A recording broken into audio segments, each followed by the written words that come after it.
Hi, welcome everybody. Thank you for coming to our second China on the Palouse seminar for the spring semester here. I am Dr. Matthew Walker, the co-director of the University of Idaho Confucius Institute. We also have a couple of our staff here, and my co-director from South China University of Technology, Dr. We're really happy to have you here today. Our topic today is kind of building on our topic from last month, which was a short history of the Chinese in Idaho. This month we have Mr. Terry Abraham, who actually has written a couple of books and has a pretty significant history in understanding Chinese funerary customs in Idaho and the West, which is a topic that is pretty specialized. So we're pretty lucky to have him here. Terry's a native of Oregon. He worked here at the University of Idaho Library and retired. He is the recipient of the Idaho State Historical Society's Esto Perpetua Award. And again, as I mentioned, he's written several books. One of them, The Mountain So Sublime, 19th Century British Travelers and the Lure of the Rocky Mountain West. And he's the editor of Chinese Servants in the West, Lawrence Brayley Groman's. Close. Bailey Groman. Brayley Groman? Bailey. Bailey Groman. Okay, there we go. I put an R in there. There shouldn't have been. Bailey Groman, The Yellow and White Agony. So those are both relatively recent. So you've remained busy. So those are both 2006, 2007. So we're really excited to have him here. Before I turn the time over to Terry, I do want to make a couple of announcements. We do have a few other events coming up this month. Next week on Wednesday, we have Chinese movie night down at the Kenworthy Theater. Next Friday on the 12th, we also have our Chinese Food Club, which is probably our most popular event, and there are still 9 spots open for that. So if anybody would like to call and sign up for one of those spots, you can contact Dusty there in the back of the room.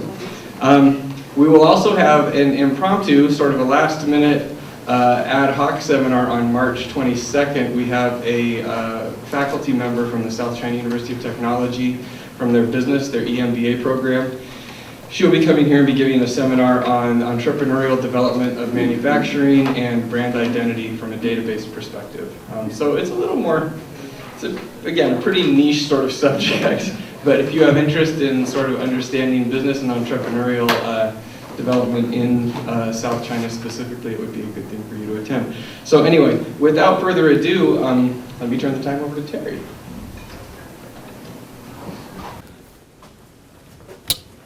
Thank you, Matt, and I thank you all for coming. I want to thank the Confucius Institute for making this possible and inviting me here today, and for the Asian American Comparative Collection for providing some of the slides and artifacts and so forth that we're going to be looking at.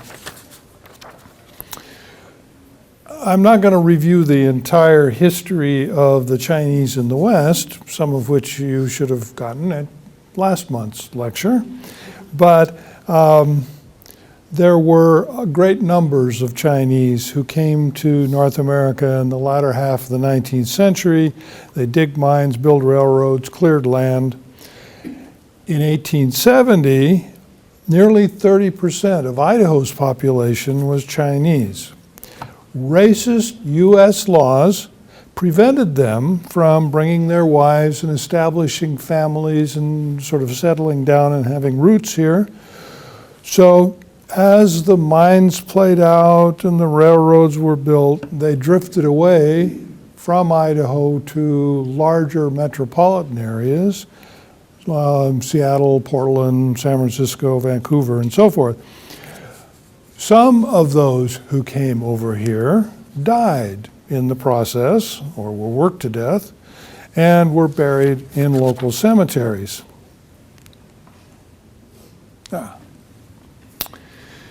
These funerals attracted curious onlookers and were frequently described in newspaper accounts. Now, while this view is from California, it's as an exemplar, the Lewiston Teller in 1872 described the funeral of Li Shenglong and summarized it as, quote, Altogether, a very imposing funeral, and it kept Chinatown in an uproar for 2 or 3 days. Now, however, the Chinese are a lesser presence in our communities, but evidence of their past contributions to the region still exist.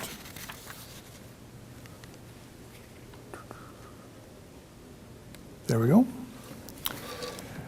Chinese cemeteries and grave markers from earlier times, long abandoned or ignored, are silent monuments memorializing the Chinese contribution to the growth of the West. Changes in burial practices and cemetery markers demonstrate how, over time, Chinese Americans progressively relinquished some Chinese cultural traditions and adopted Euro-American ones.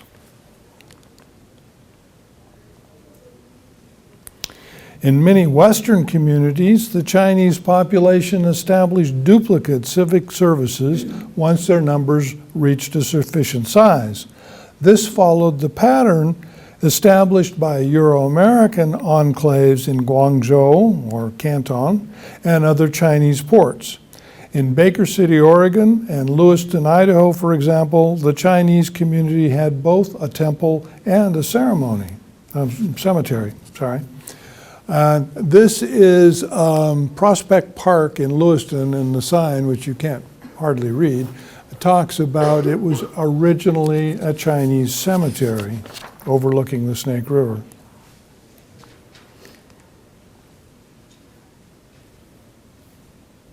In Baker City, Oregon, the land housing the Chinese cemetery was owned by and presumably purchased by the Chinese community under the auspices of the Chinese Consolidated Benevolent Association, or CCBA, which often transliterated as Zhonghua, or Chunghua Association. After the Baker County Commissioners exchanged some of the cemetery property for a local developer's road about 20 years ago, the CCBA of Portland stepped forward to reassert their ownership of the land. And the county commissioner said, "What? Somebody owns this?"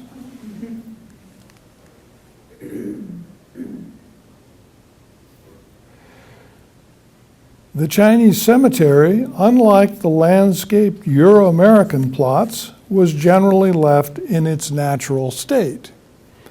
Marjorie Fong, a Baker City Chinese-American pioneer, recalled that the Chinese cemetery there was, quote, full of sagebrush.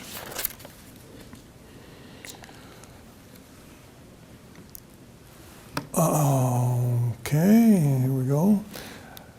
This quote, untended appearance often gave the impression of abandonment to Euro-Americans who had other development plans for the area.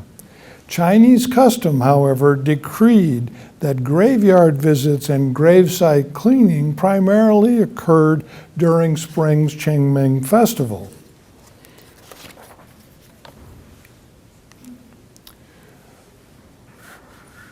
Many of the Chinese cemeteries in the West appear to have similar characteristics. That is to say, they are located on the slope of a small hill, and the slope is frequently surrounded by higher and wider hills that seem to envelop the main site. In this case, in Moscow, the Chinese cemetery was located on a steep north-facing slope. Eventually abandoned, the remaining graves were moved to the nearby city cemetery, which is just up the hill from this site.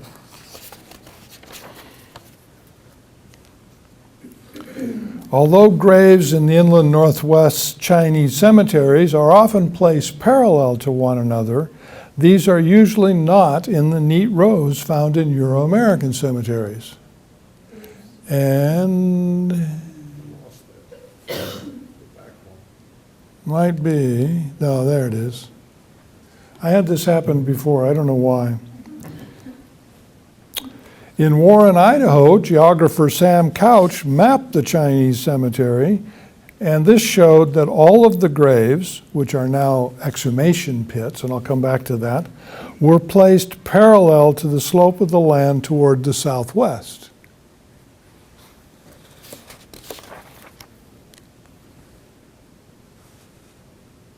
There we go. Most of the West Chinese immigrants were from southern China and brought with them many rituals and beliefs. These led to a singular transformation of the Western landscape, since Chinese cemeteries in the West often follow a pattern common to cemeteries in southern China. The Chinese concept of geomancy, or fengshui, is a belief system translated as wind and water, in which balancing the components of spirituality and geography ensures good fortune. Whether actual feng shui applications can be demonstrated or not, very specific traditional concepts appear to be at work.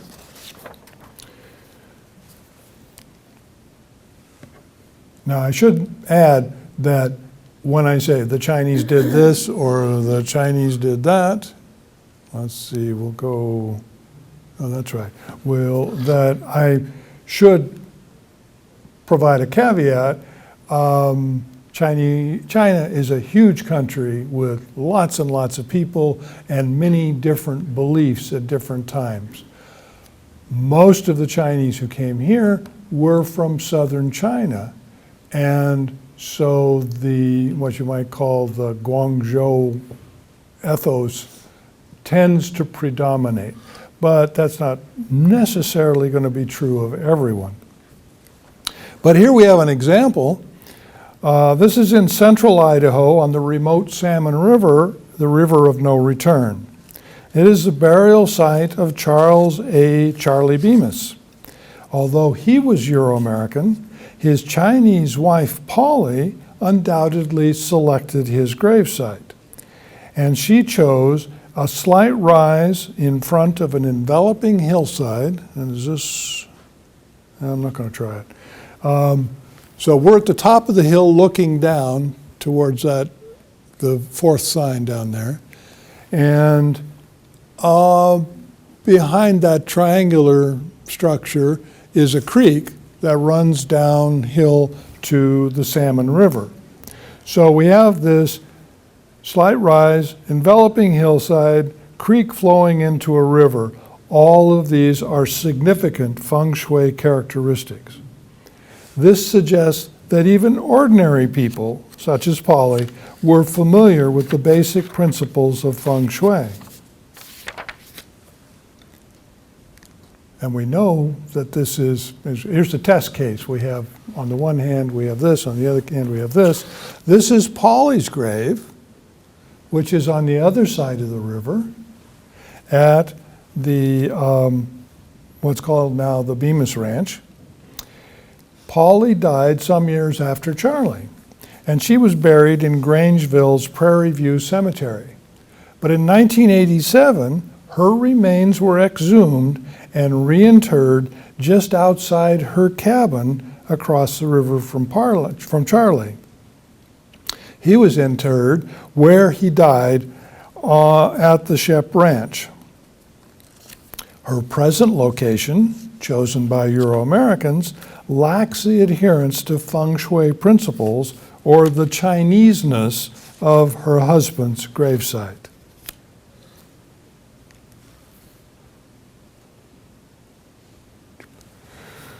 Where a distinctly separate Chinese cemetery exists, such as this one in Pierce, Idaho, it may be possible to isolate certain common features. Chief among these are the empty graves. And you can see these, there are several in this picture, a little hard to tell from the underbrush.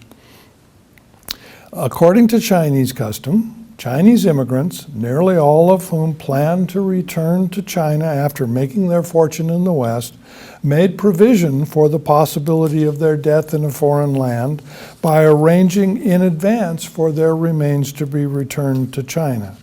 Accordingly, they paid kind of a death insurance fee to cover the costs of exhumation and reburial in South China.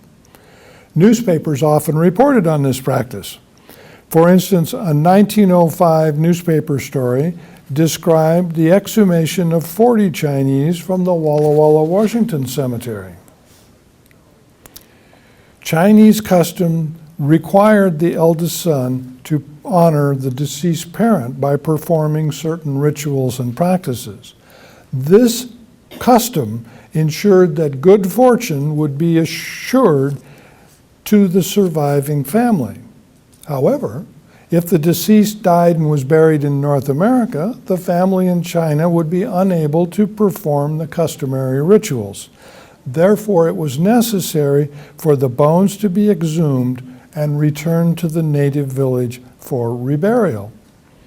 The Chinese felt, to a certain extent, the Chinese felt that their spirit could not rest if their bones were not buried in China at the home village, and where the rituals, which is not worship in the sense that a lot of people talk about ancestor worship, where the rituals would be effective.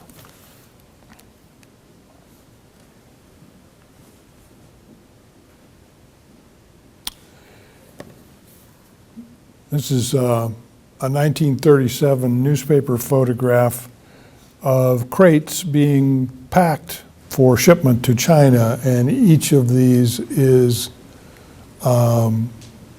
basically the bones from an exhumation. In Baker City, Oregon in the mid-1930s, ironworker Herman C. Webb made sheet metal boxes for the exhumed bones. He constructed about 30 10 by 12 by 30-inch boxes of 28-gauge metal. After they were filled, he soldered them shut and delivered them to the agent for shipment to China through San Francisco.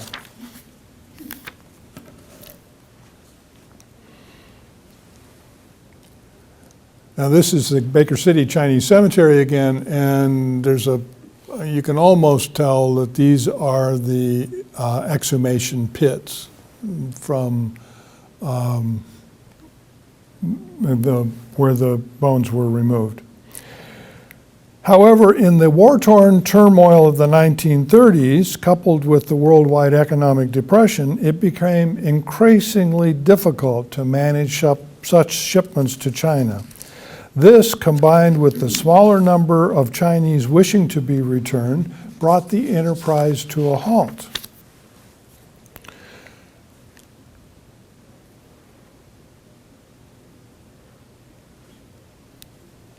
It's got a funny hiccup. But the effect of this removal activity is still apparent in many locations throughout the West, since once exhumed, the graves were not backfilled. Besides Warren and Pierce, Idaho, and Baker City, Oregon, these exhumation pits are clearly visible in the Florence, Idaho cemetery.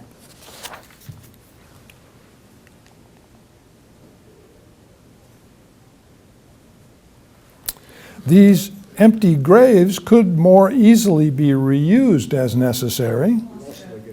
Lost it. Try that, okay. This practice meant that the Chinese cemeteries could be smaller than Euro-American cemeteries that were serving similar-sized populations, because once you've exhumed a body and buried somebody else in there, you don't need additional land down the hill. Except where enforced by local health concerns, burials in Chinese cemeteries were shallow, perhaps 18 inches rather than the more traditional 6 feet, which would permit easy exhumation. In Moscow, Idaho, the cemetery deed book lists Chinese burials and notes subsequent removals. Let's see if this works. Aha. This is the note that was up in the corner, and you can see in the top line here, body removed to China. And then down here, that was the 1904 was the burial, Sam He or Key. And in 1920, this lot was sold to F. Cook. So they just reused it.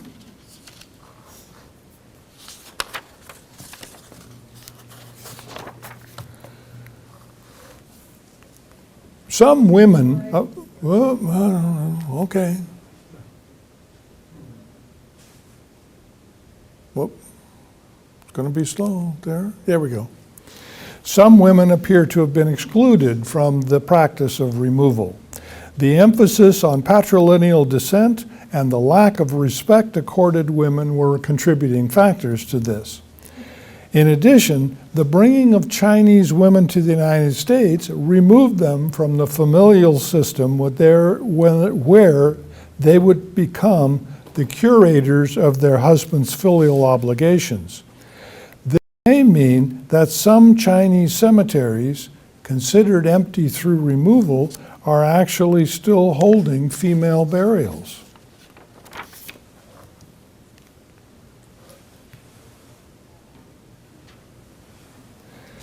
Graves of men and women interred permanently in Western cemeteries were marked in a variety of ways.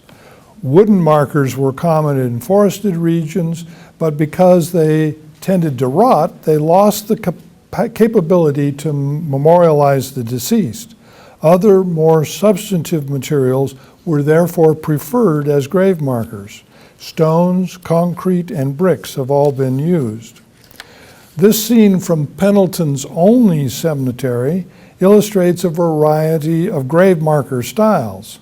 The offering in the foreground also suggests that there are still those in the community who come to memorialize their dead.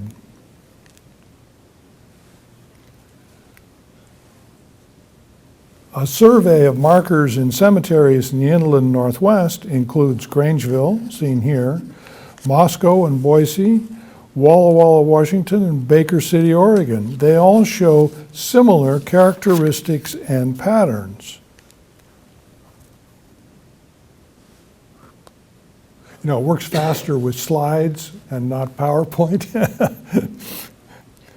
The text on the markers range from all Chinese through a combination of English and Chinese to all English. Physically, the markers range from rectangular blocks set flat in the ground to upright slabs, 2 slabs on pedestals. And these variations are much like those seen in Euro-American burials, which might be because they often relied on the local funeral homes or cemetery workers and so forth to construct these.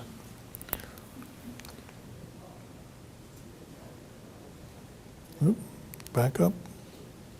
There.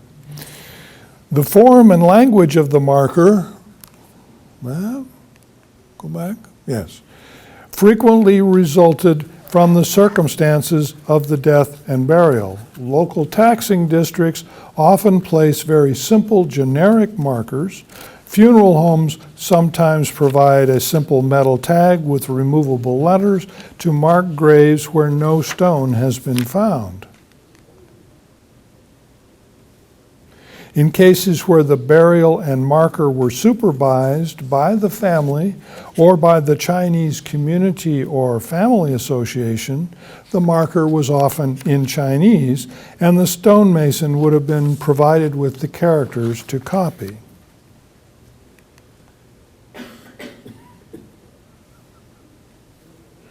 In a recent case, the broken headstone was replaced with a new stone, and the monument company copied the earlier characters. You can see it replaced 2001 there. So you don't think that's the original. Although markers with both Chinese and English characters provide a measure of acculturation, it is important to recognize that it is usually the survivors, not the deceased, who undertake these memorial activities. Accordingly, the acculturation measured is not necessarily that of the deceased. However, when the markers were supervised by close friends or relatives, an effort was made to fulfill the perceived desires of the deceased. In the Baker City Chinese Cemetery, amidst all the exhumation pits, lies a substantial but modest granite stone for Li Chu, who died in 1938. Li Pak Chu was born in Victoria in 1882. This is the only marker in this cemetery and is Every other grave was apparently exhumed, although, as I mentioned earlier, you can't rely on the number of holes to say that everybody has been taken out.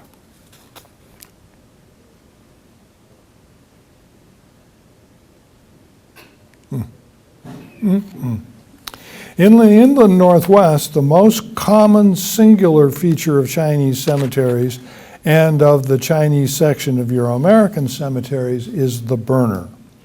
This brick or masonry structure, usually over 7 feet tall, provides a safe place for the ritualized burning of spiritual tributes. These objects, often paper and cardboard facsimiles of money, clothing, horses, houses, are to serve the deceased in the afterlife. Burning them passes them to the spirit realm for the use of the deceased.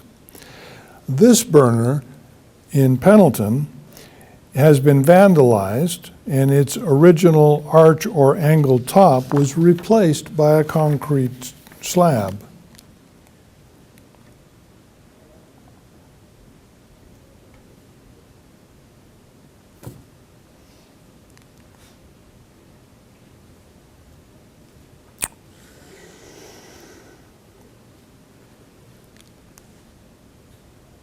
Maybe we have dead batteries. In 1908, the Mount Moriah Cemetery Board in Deadwood, South Dakota, reported that Lee Tang requested permission, quote, to build a small beehive-shaped oven near their burial grounds for the purpose of burning papers in their religious ceremonies. The board approved the request upon payment of an annual rental fee.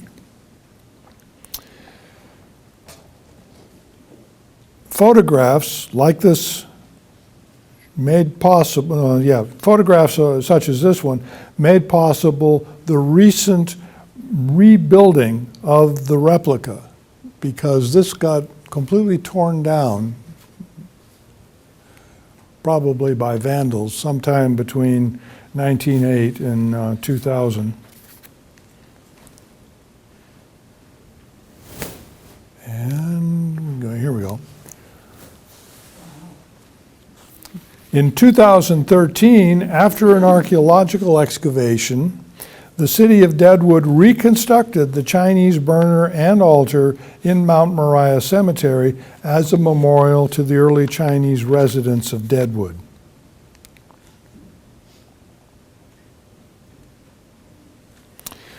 The burner in the Chinese section of the Walla Walla Cemetery is a large, square, red brick face structure with a sloping concrete cap. A course of protruding bricks gives it the appearance of an undersized 2-story building. The south face has a large circular opening, while the 2 smaller arched openings appear in each of the other faces.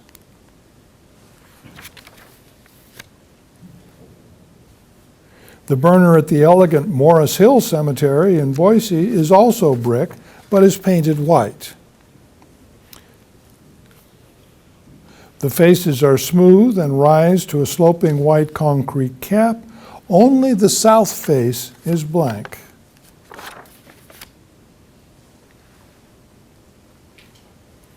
Since vandals destroyed the original some time ago, the burner at the Baker City, Oregon Chinese Cemetery is a reconstruction.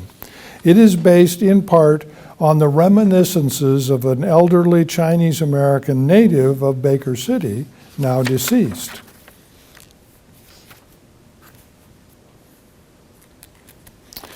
The new burner is of thick masonry construction, measuring 7 feet square by 6 feet 3 inches high.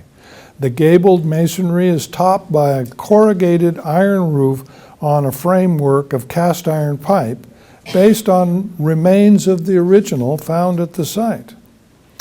As in Deadwood, this rebuilding effort, serves as a memorial to Baker City's early Chinese population. Now, I have a particular interest in burners, which is why they're such a prominent part in this talk, and have been trying to identify as many as I possibly can. And so I have a census of all the ones that I know about on a website, so anybody can look at this and see if your Chinese cemetery has a burner that I know about.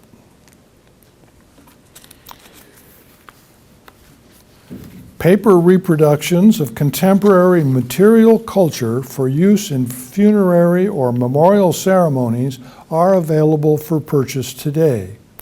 One such store in Vancouver, BC, visited in 1995, had paper video cassette recorders down in front, televisions, not flat screens, but real televisions, and cell phones.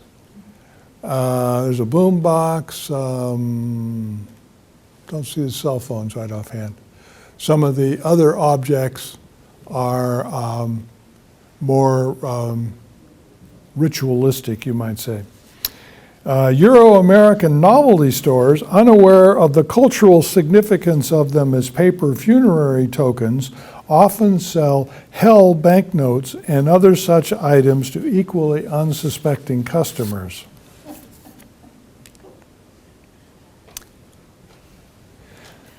These are one form of mock money that are burned during ceremonies honoring the dead.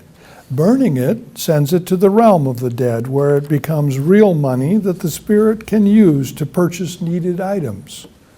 So if you didn't burn a paper replica of a cell phone for them, they can go buy one at the spirit store, I suppose. Automobiles are very common paper objects, and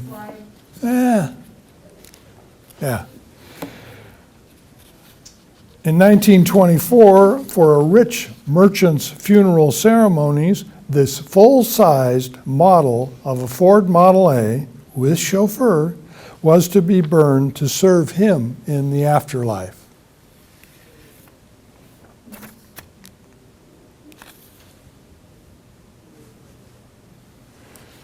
In addition to burning paper symbols of goods, other funerary rituals involve leaving material offerings such as food and liquor for the spirits. Numerous contemporary accounts describe such funerary practices which persist to this day. Glass and ceramic containers from such offerings, usually broken, may be found today at the sites of Chinese burials. We visited one museum that had exhibited a small group of such fragments collected at the Chinese cemetery. We asked if they were planning a similar exhibit of objects from the Euro-American cemetery. When we next visited, this display had been removed.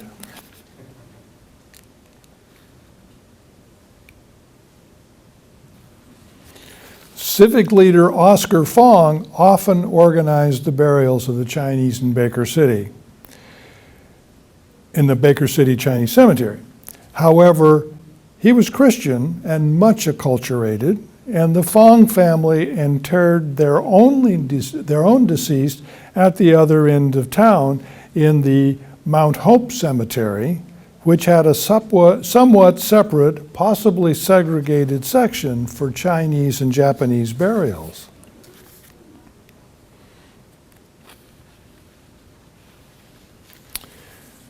Where the Chinese were or later became a much smaller population, there was less need for a completely distinct burial ground.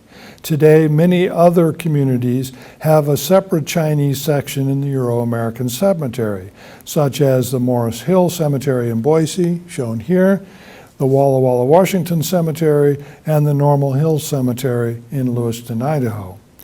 Having a Chinese section in a cemetery already partitioned off for Catholics, Masons, and Oddfellows is not that unusual.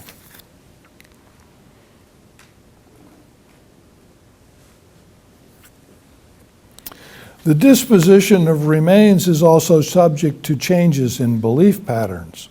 Those Chinese who had become more acculturated, even to the point of adopting Christianity, were more likely to want to follow Christian patterns in interment.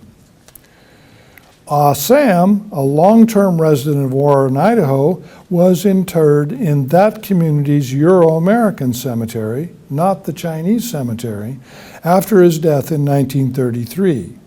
He had been named honorary mayor only a few years before and was a well-known character in the Warren district.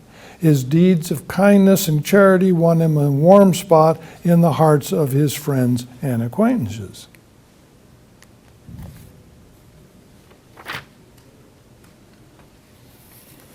In one instance, in Lewiston, Idaho, the Chinese cemetery was originally sited atop the bluff overlooking the Snake River.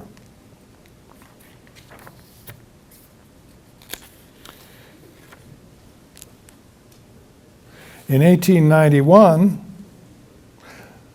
the city desired that site for a park, so Zhonghua entered into a 99-year lease agreement with the ancient free and accepted Masons, the Knights of Pythias, the Independent Order of Oddfellows, and the Mayor of Lewiston for a 79 by 115-foot portion of Lewiston's Normal Hill Cemetery. The lease required the lessee to pay $200 in advance for this parcel and, quote, to fence said ground in the same manner as the city cemetery. And this allowed them to exhume all of the remaining bodies in what is now Prospect Park, so they could build a park, and put them in the the regular city cemetery on Normal Hill. Towards the end of this 99-year period, Lewiston's Chinese community expressed concern about the lease's ending. So the then mayor announced that the Chinese buried in the Lewiston cemetery could remain there. But in 1891, at the time the lease was drawn up, the signers probably expected that current exhumation practices would empty the cemetery of Chinese remains by the time the lease expired in 1990. We can thank Priscilla for finding this document. In the interior Northwest, in the late 19th and early 20th century, Chinese laborers lived, worked, and died far from home. Chinese belief systems required that the dead be properly cared for, and an established body of Asian funerary customs and traditions manifested itself on the slopes of the Rocky Mountains. As we have seen, the funerary remains of the West Chinese residents persist, both in the documentation and in the landscape. Once overgrown and overlooked, these monuments are visible reminders of the history of the Chinese in the interior Northwest. And is there? No, I guess I'm gonna leave it there. I have a few objects that you can come up and look at. These are made in paper. There's factories in Hong Kong and many other cities with a large Chinese population that make these for purposes of burning in the ceremonies, not just with the funeral, but every year at Qingming or at the fall festival as well. So we have a package of 5 gold bars. You've got to have gold, you see, and you need a cell phone. This is an old cell phone. It says NDKI, N-D-K-A-I, which I think is a reference to Nokia. If you don't have cash money, like the Hell money, you could probably have a Bank of Hell American Express card, or a checkbook, or a passbook for the Bank of Hell. Food and drink is always useful when you're deceased. And here are paper, cigarettes, soda pop, cognac in a nice gift package.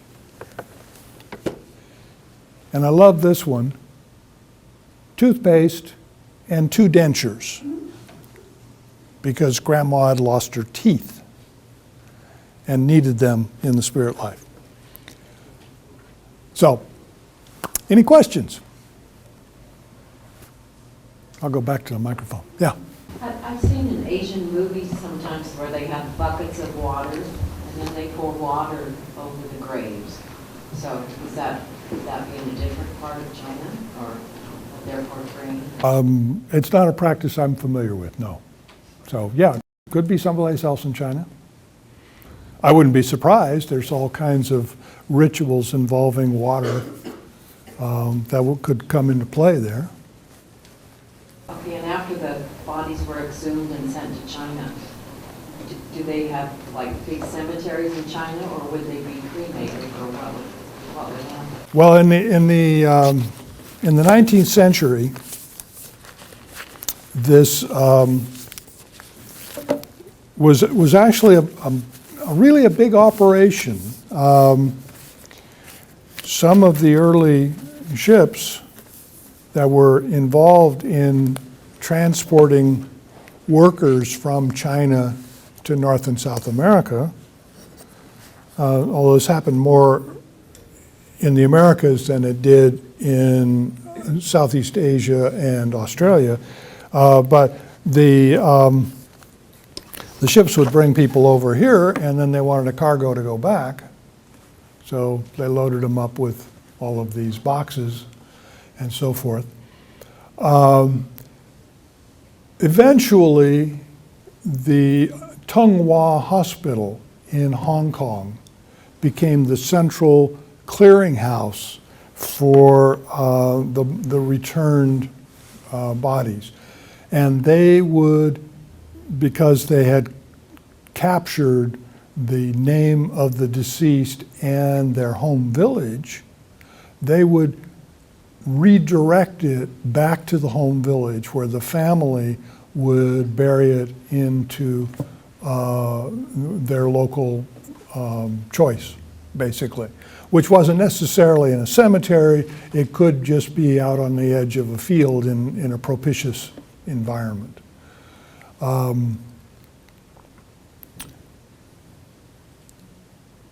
Some of those sort of rural cemeteries still exist.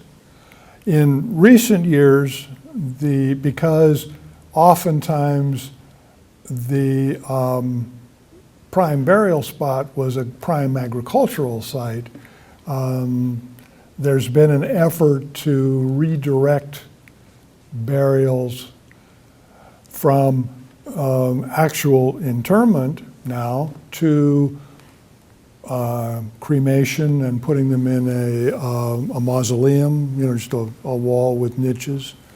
Or in some cases, for instance, I believe Shanghai is encouraging with monetary payments that you take the ashes out to sea and bury them by dispersing them in the ocean. This has been a hard sell because the people who want to do this want to bury their relatives in the ground and have them return to the life cycle that represents, feel that that's completely lost if you chuck them in the ocean. So there's an effort there to change a belief pattern, and it's been hard going. One of it's interesting to see some of the news reports that come out of China. One of the big industries where you can buy stock into companies that open up cemeteries specifically to relieve this function of putting them in family plots, you might say. they're apparently doing quite well. So, yes? Can you comment on the modern practice of Chinese immigrants in this country of exhuming relatives in China to bring them here so they can... Right, right.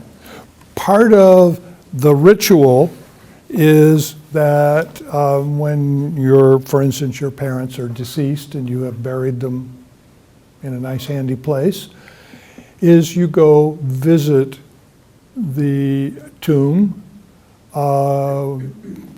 at least once a year, maybe twice a year, and you will take food, other offerings, you'll take these paper goods, you will burn those, paper money and so forth.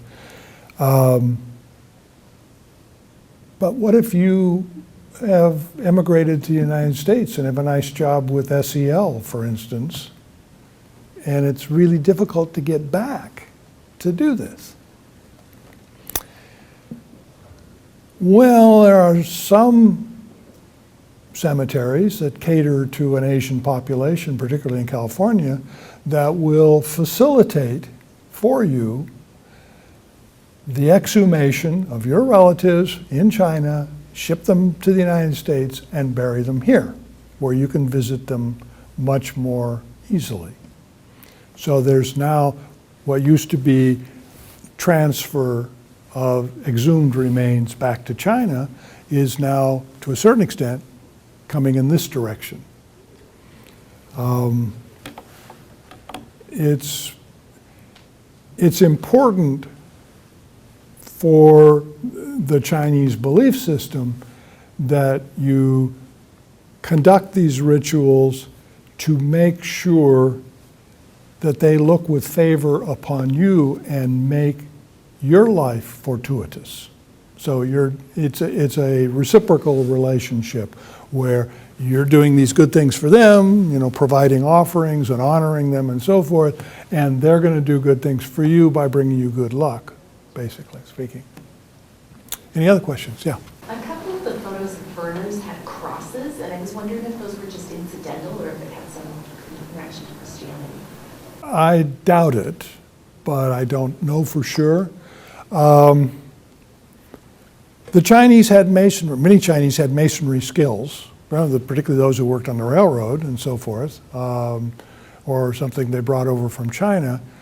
I know of one instance in Australia where a Euro-American mason was hired to build the burner for them. He reported that. It's a recorded document. So it's certainly possible that the local fraternal group or family association hired this out and said, oh, build us this thing so that we can make these offerings. And they just went and built it and thought, well, it's a typical decoration in masonry construction, let's put it here, and it wouldn't matter to the Chinese necessarily, unless it has a deeper significance to the Chinese than I'm aware of.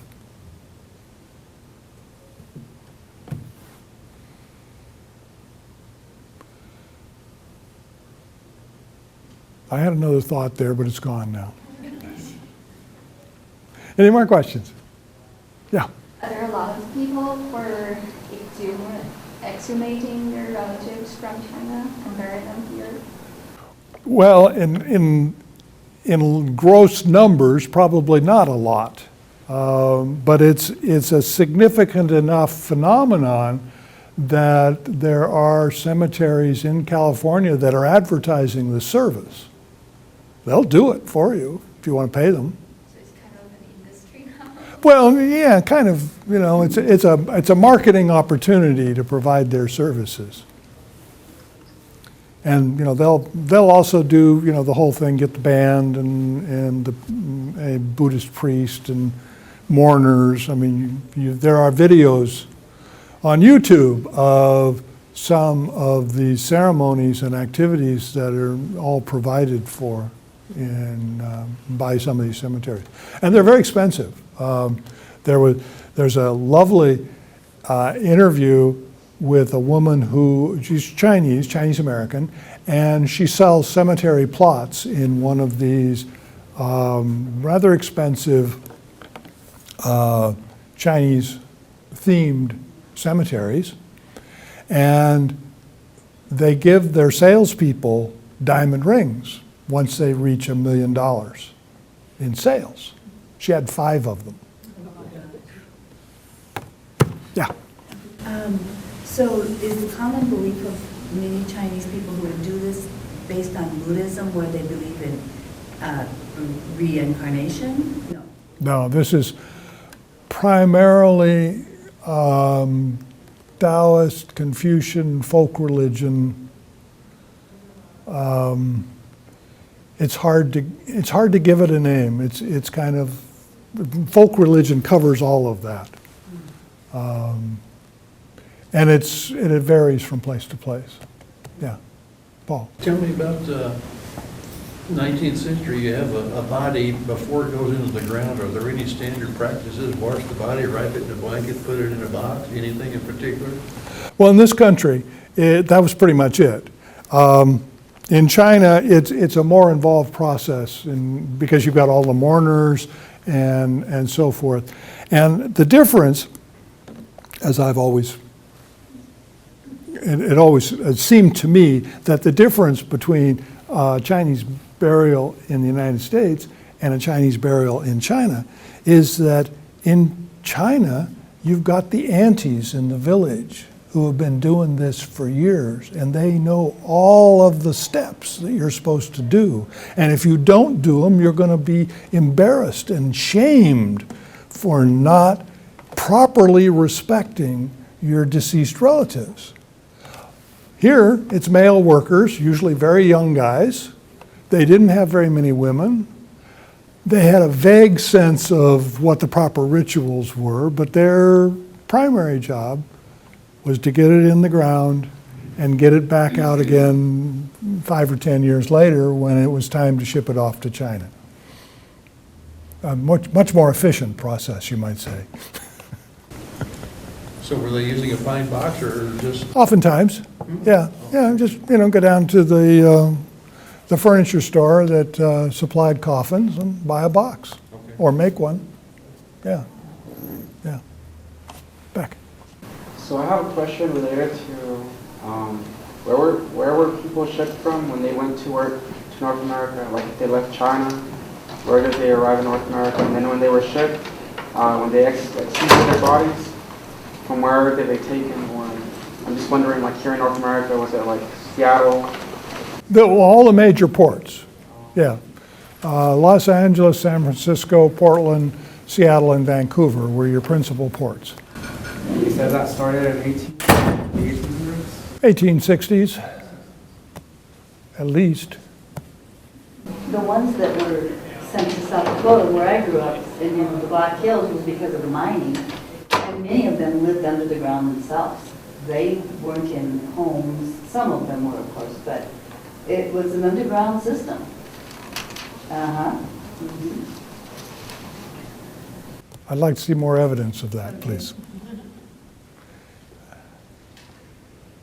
Any more questions? Well, thank you all for coming. And